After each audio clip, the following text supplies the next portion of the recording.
Hello, everybody, and welcome back to MB2 Underground. Forget any expectations you have about this episode. We are not putting around. Today's guest doesn't play it safe. He goes for the hole in one. No mulligans. I'm Sarah Kiefer. And I'm Jonathan Tyrock. I had to read that one. I was like, I don't know what any of these. I had to Google a mulligan. What if I said I'm happy to be here, given Gilmore number 2? Yeah. I got it. Have you watched it? Yes. We started watching it last night. It was pretty good. Yeah, I like a lot of the references back to the first one. Yep. But then I wish I would have watched the first one before I watched the second one. Mm-hmm. Because I think I watched it once. Oh, man, that's my childhood. A lot of fun. Well, our guest today, I'm going to go out on a limb and say likes golf. Yeah, I feel like that's a fair shot. So our guest today is a big golfer, enjoys playing with his kids, and has served in a ton of leadership roles, really in the healthcare industry. So I'm excited to introduce our Chief Strategy Officer, Mr. Jeff Cellucci. Welcome, Jeff.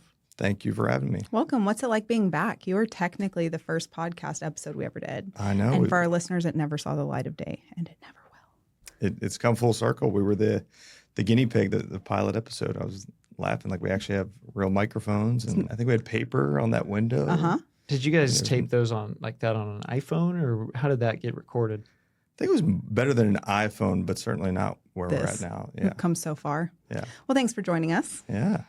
Happy to be here. Are you sure you're happy to be here? I know. I mean, you've avoided it this long. After going on the pilot, it's been a full year that I've dodged it. So That was traumatic for all of us. I wouldn't have come back if I were you. Hey, we made it though. We made it. Now it's even better because I'm here. My Is that number's right? called. No. Tell us. Let's start off with a softball, or maybe a baseball. All right. You went to the University of Pennsylvania and played baseball. Right? Correct. Yeah. Can I ask a dumb question? And I'm not trying to be rude. Yeah. Is that a big deal? No. Okay. There's a lot of people that play college baseball. So. Well, but I also don't know like which college baseballs are good and which ones like aren't. You know what I mean? Okay. Congrats. Continue. A below average college baseball player. But a college baseball player nonetheless. But you played all 4 years. I did. Is it because you were below average and all the other people in your class went pro and you didn't, or No, you were just smart enough to say, "Hey, I'm in an Ivy League school and I want to get a great education"? Oh, it's an Ivy League. See, I knew I was asking that question for a reason. I took the opportunity to go get a great education and play baseball, and yeah, stuck it out all 4 and had a great experience. It was definitely my freshman class. Yeah, I was the only one that ended up sticking out all 4. Some of my best friends, and Sounds like a home run to me. yeah, it was tough being the only senior out there that last year, but we had a great experience. So What was your recruiting experience like getting to Penn? I had looked around at a bunch of different schools, was looking at football and baseball actually. First time on campus was for football, but I was realistic and realized I had a much better chance to play baseball. Yeah, CTEs, I don't know. That's the direction you want to go. Yeah, seriously now. No, but I don't know. I was clueless and had looked at some schools I thought would be more fun. And I can remember my guidance counselor when I got in saying, "You have no choice. Like you're going here. These other schools are great. You'll have fun, but you need to go to Penn. This is a no-brainer." So, I took their advice and never looked back. So it's great. It's odd that a guidance counselor from deep in the heart of Texas would send you up to Pennsylvania. But no, I'm from Pennsylvania. Yeah, I'm grew up just an hour west of the city, so it wasn't far. I think my parents liked it. They got to go to the games, and they were able to stay close. I could come back and do laundry and all that good stuff. Get a home cooked meal. So, see, I could have sworn you were from Dallas because you're a huge Cowboys fan. No, not at all. God, I did not study up my notes. I'm sorry, Sarah. No, that's exactly what it sounds like. What are you a huge fan of? I think you could take a wild guess. Cheesesteaks. All Philly sports through and through. Yeah, but so, I'm not like a big sports girly, so I need you to. Can you say it? The Eagles. The Eagles. Got it. The Phillies. Yeah, the Sixers, okay. The Flyers. Yeah. I don't know. I watch sports to prepare for my podcast in the future. My only job is to make sure my kids don't become Cowboys fans. That's the hardest part of it. Oh, that's got to be hard being here. Yeah. Because for what it's worth, I was raised a Vikings fan, and I was raised here. So what? My dad's from Minnesota. I was going to say, how do you get that? That's cool. Yeah. So it's possible. Do you still like the Vikings? Yeah. Sweet. You guys ever been to any games? No, I haven't. It's too cold. Okay. Yeah, it's a little chilly up there. What did you study at school? I was business undergrad, the Wharton undergrad program, and had looked at was in marketing and finance and economics. What did you want to be when you grew up? Like when you're in college, and you're like, when I graduate, I'm going to go business. I still don't know what I want to be when I grow up, but Fair answer. no, I was definitely probably more on the track and given the school to go, work in New York and Wall Street, private equity, all that stuff, investment banking. A lot of friends went that route. I graduated in 2009 from undergrad, and so there was a lot going on those last couple of years of school, and so I started to look at other opportunities and was approached with a healthcare company where I ended up spending the first 10 years of my career in kind of a rotational program. At one point, I wanted to actually be a doctor when I was in high school, but I quickly realized, again, was more practical. I realized I didn't have the stomach for that, and so when all this stuff started to play out, I thought, gosh, how could I get back into the healthcare space without actually being a caregiver or a doctor, dentist, or anything? So, what was the rotation experience like? 10 years? Yeah, it was pretty neat. I came in, again, right out of undergrad. I worked at the headquarters that was in Louisville, Kentucky, and got a really Louisville. Louisville. You had to Louisville. stick the cotton balls in your mouth to say it. I learned that, but it was I got my first year was really understanding the business at a higher level, working with what was called our hospital division. We ran long-term acute care hospitals, and so did that for a year. Then moved up to Chicago where I was doing rotations. It was kind of a leadership rotational program, and I got to do everything from learn every aspect of the hospital, from working in the kitchen, pushing a broom, to That is so cool. working with patients, with the CNAs and nurses and doctors. We may have talked about this beforehand, but I don't think that registered. That had to have been a really cool experience because I talk, like, for example, with my fiance who's in sales. He's like the one out there trying to make sales, and he's got these people above him that they don't know what it's like to do what he's doing necessarily, telling him what to do. And he's like, no, that's not practical. But going into a program where you get to experience every function of what you're overseeing, or the goal is to oversee, I think really can equip you and prepare you to be the best leader possible. Yeah, it's like they were prepping you to be undercover boss, right? Yeah, a little bit. Yeah, I think there was always that aspect when you'd come in there, like the people were like, what's this guy? Is he going to tell on us? He's going to tell leadership if we're doing something wrong. Yeah, exactly. They're just trying to make sure there were no bogeys. Yeah. What was looking back at the roles you had, what was your favorite role? Of like the different departments? Yeah. Gosh, I don't know. Certainly I had fun in the kitchen. We had a family restaurant growing up, so I was, very much at home, working in the cafeteria there with the folks. But no, I don't know. What kind of restaurant did you have growing up, or your family have? It was like a pizza shop.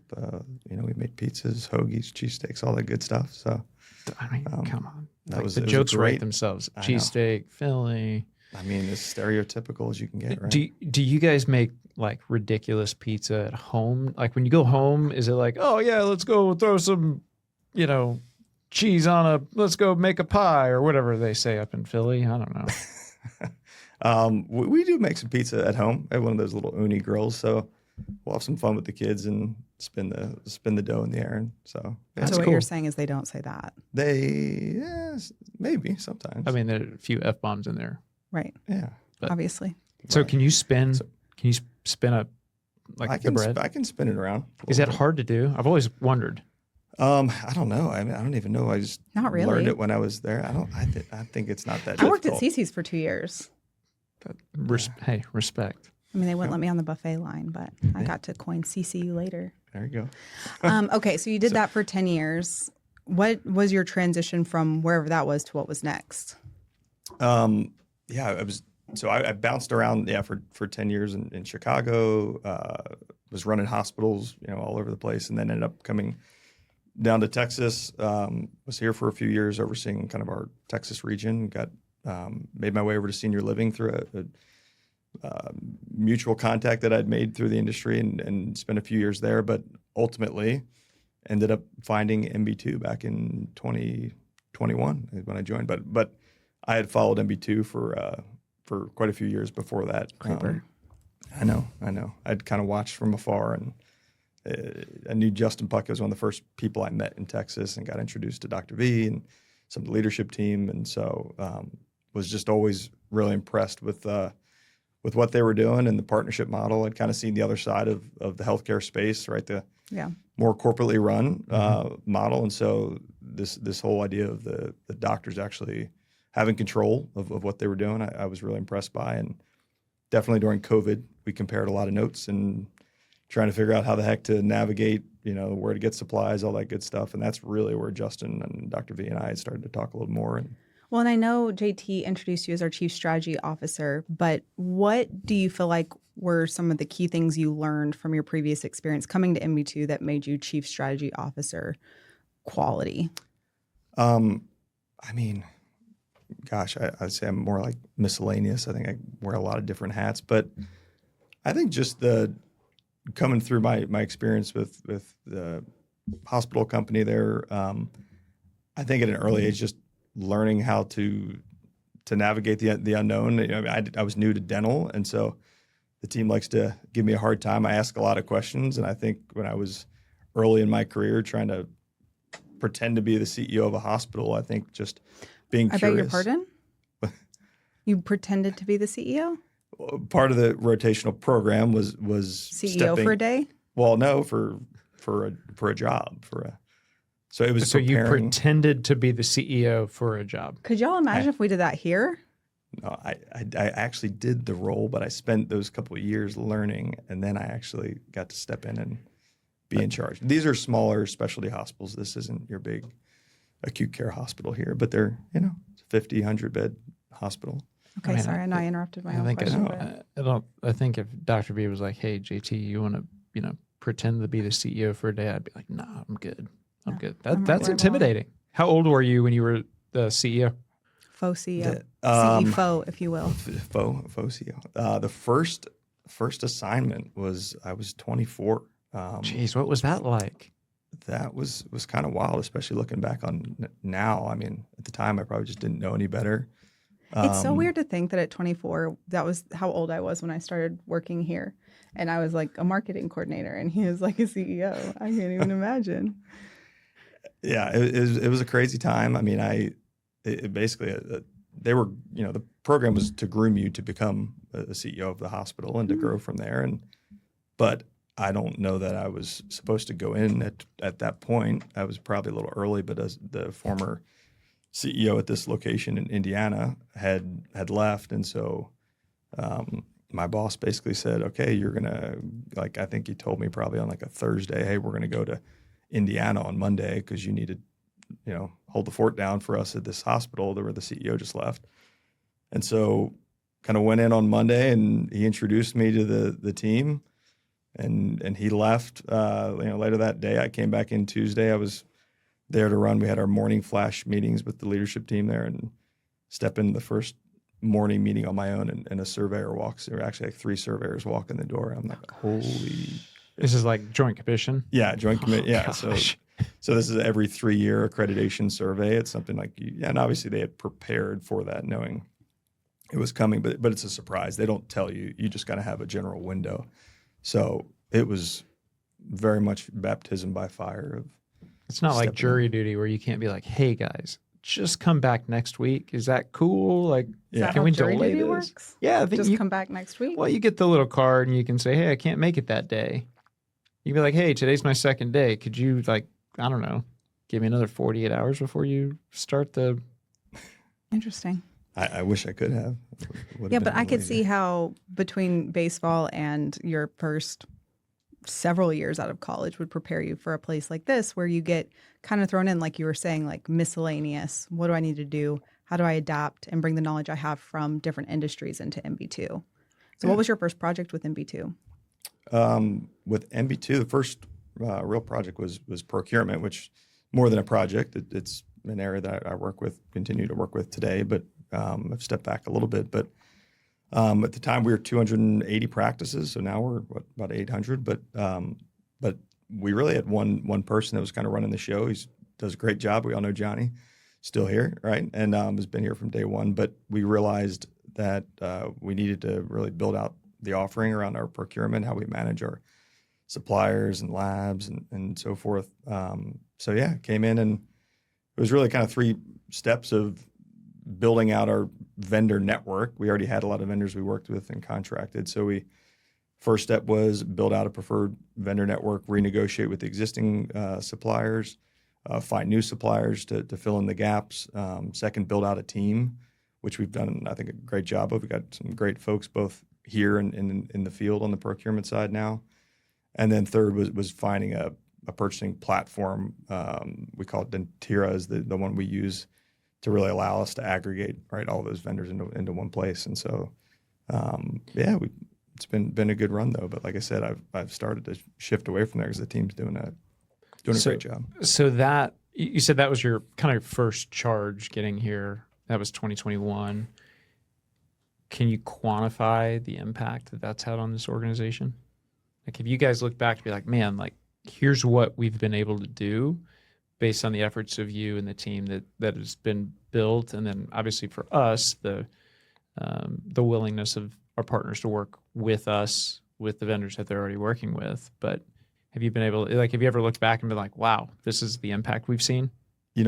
Probably not from day one, but we look at it obviously in our board meetings, and we track it monthly and quarterly. But I mean, yeah, at this point, I mean, it's tens of millions of dollars that have been saved, through whether it's, again, through renegotiating contracts, having the platform that adds more transparency, building out a preferred lab network. And so, yeah, I mean, we've definitely shaved quite a few off of our supply and lab spend.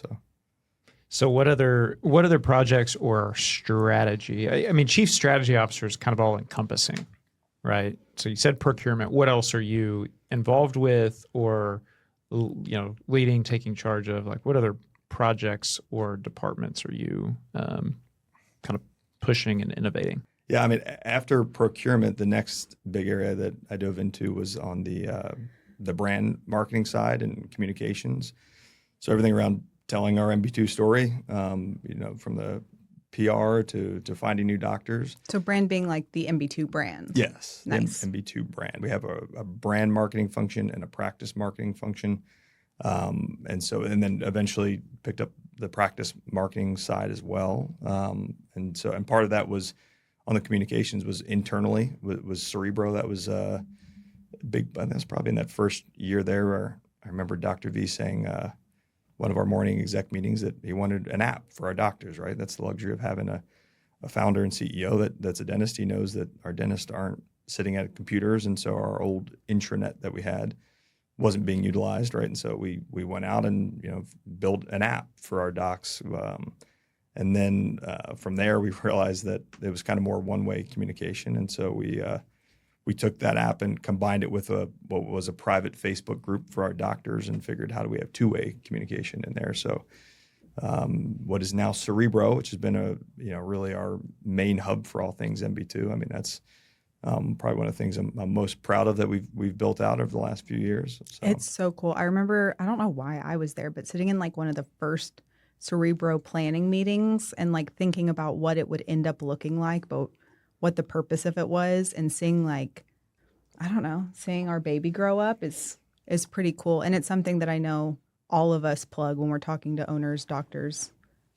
It's kind of interesting. The first app when we were creating it was Dr. V's Country Club. That he said, look, this is a great tool.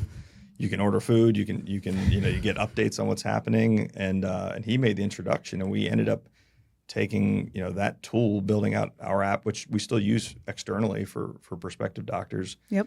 But yeah, I mean, what Cerebro has become now, I think is really impressive. Again, whether it's sharing information, keeping docs engaged, the chat forums. I mean, every day, right? We have doctors that are posting on there, and it allows them to engage the full network. So clinical topics, operational things. The fun stuff too, right? Not just work. So well, and you touched on brand marketing and practice marketing. What impact do you feel like you were able to make in those areas of the business?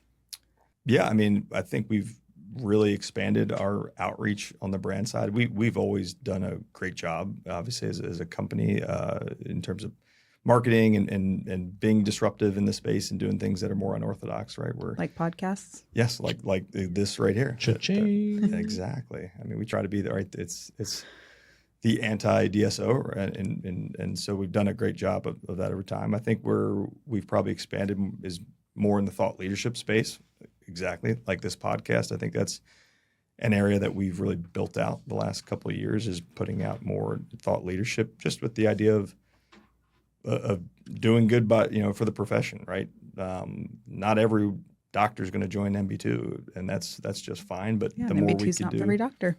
exactly. But the more we can do to put out content, whether it's through our emails and websites or podcasts, to just help these private practices out, right? I think something we're really proud of that we continue to do. So Awesome. So what's the big thing going now, or where are you spending your time? Wait, before we get to that, we didn't touch on the foundation.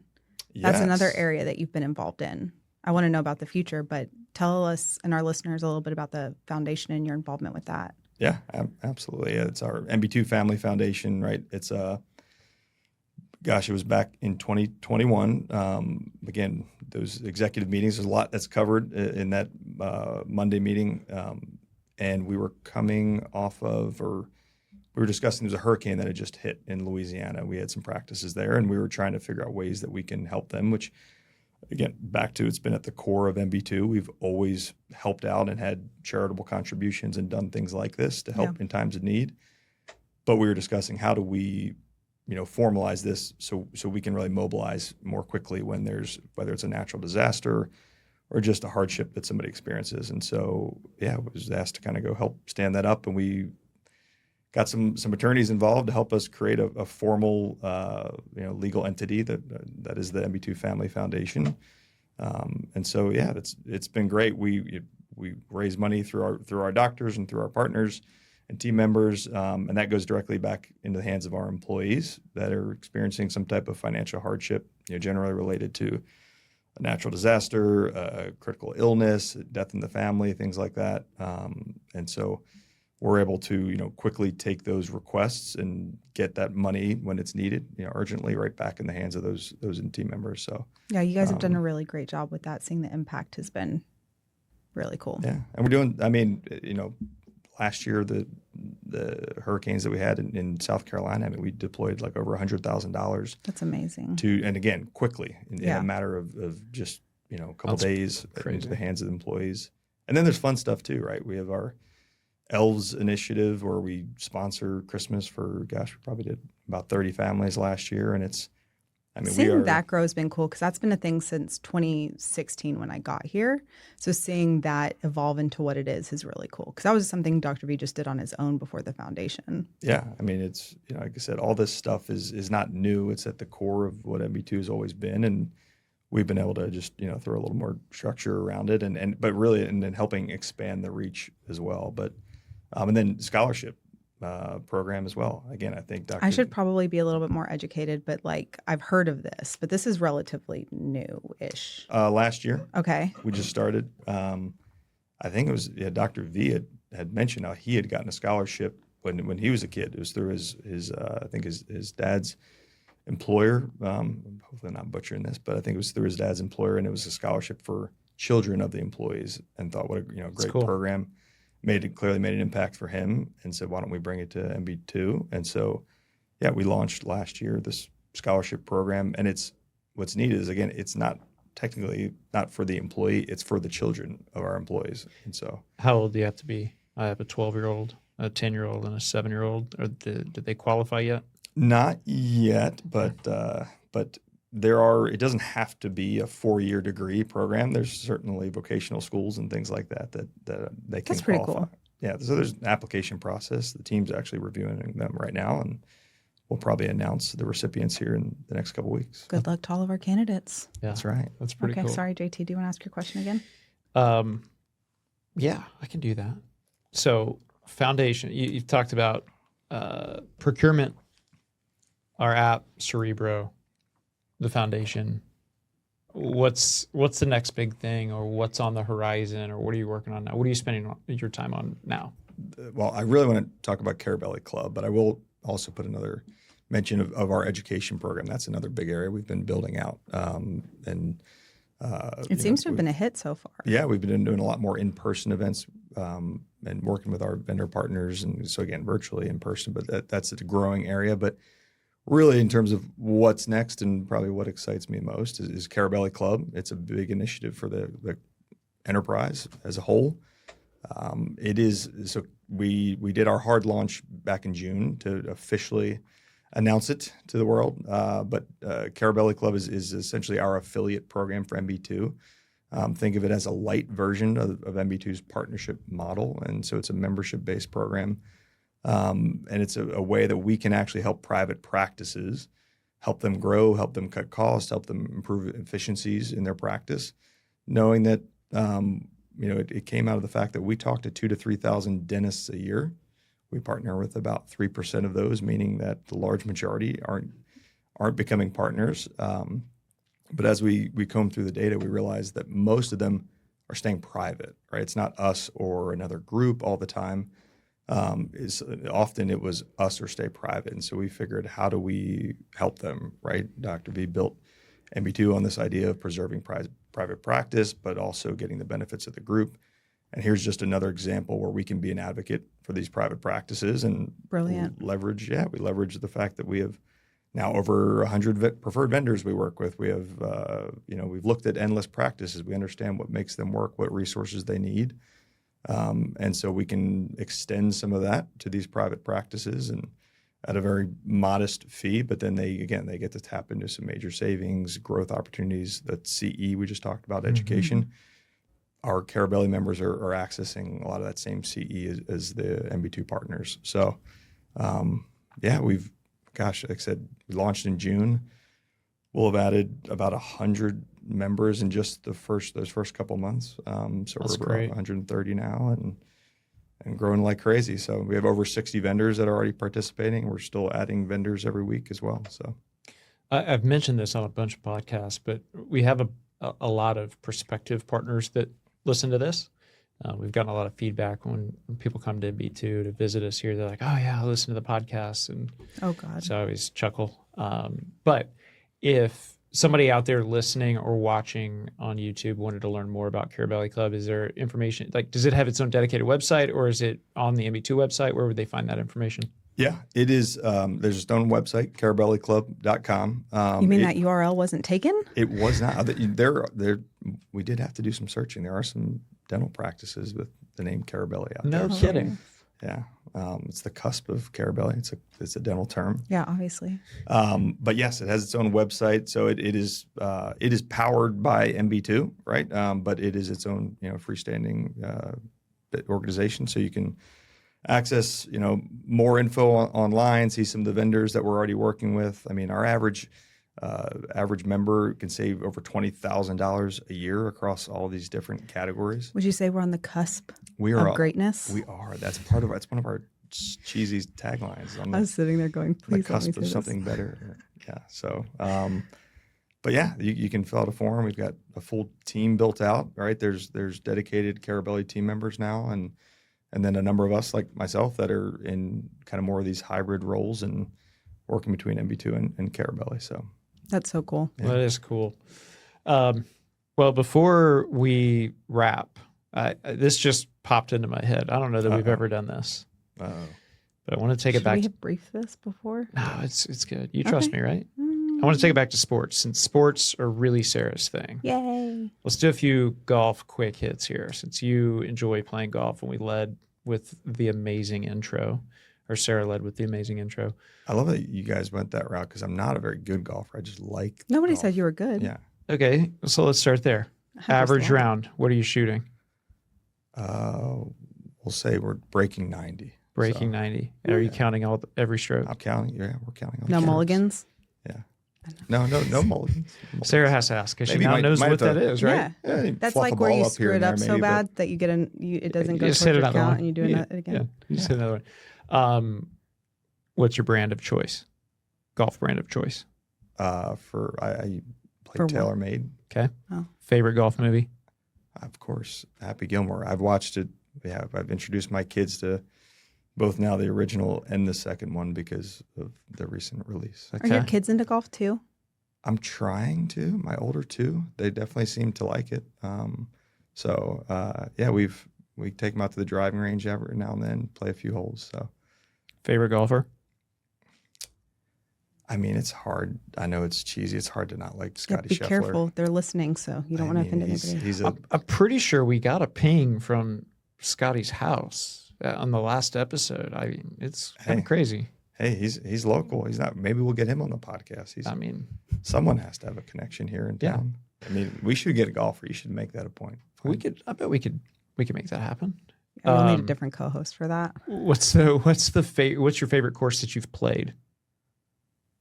The favorite course. I mean, I guess I'd say Pebble Beach. Pebble. It's hard to beat that. What's the dream course? St. Andrews, I guess. It's cool. I got to see it in person. That's right. Yeah. I mean, we didn't play. We didn't even get to like walk it because it was like the women's fancy good sports tournament. I don't know what it was It's called. funny. They probably call it that over there. It is quite literally probably the women's fancy sport competition game. St. Andrews was one of my favorite parts of that trip. It was pretty cool. Yeah, everyone who's ever played it has nothing but great things to say. So, is there anything we didn't touch on that you wanted to add? Gosh, no. I appreciate you guys having me back after a year of a failed pilot episode to make it full circle. Well, thanks, Jeff, for coming on. MB2 Undergrounders.